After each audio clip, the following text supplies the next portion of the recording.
Maayong adlaw kaninyong tanan. Dako kayo ang akong kalipay nga ipaabot nga ang atong dakbayan sa Valencia napili nga usa sa mga host sa NASA Space Apps Challenge 2025. Ang pinakadakong global hackathon nga ginahiusa matag tuig.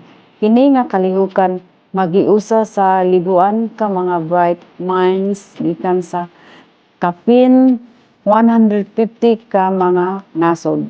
Aron solbaron ang mga tinuod nga problema gamit ang open data sa NASA.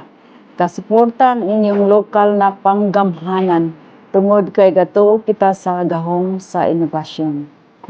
Kini nga hackathon usa ka plataporma para sa atong kabag-onon ug mga profesional nga maipakita ang ilang abilidad ug hunahuna. Aron matubag ang mga problema sa atong palibot, gipaligom usab niini ang atong suporta sa STEM science, technology, engineering ug mathematics nga dakong tabang sa kalambuan sa atong dakbayan. Og syempre, usa kini kadako nga higayon aron ipakita sa kalibutan ang talento sa Valencia.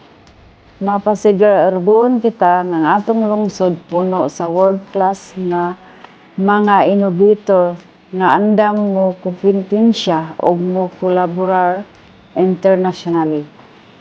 Dili lang kini competition, kini usa ka kalihukan nga makatabang sa komunidad.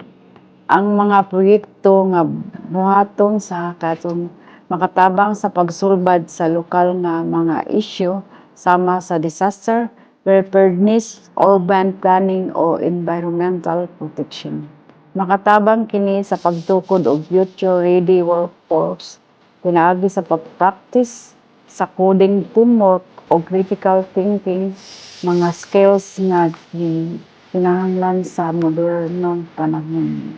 Og labaw sa tanan, nagpalig-on kini sa panaghiusa sa komunidad.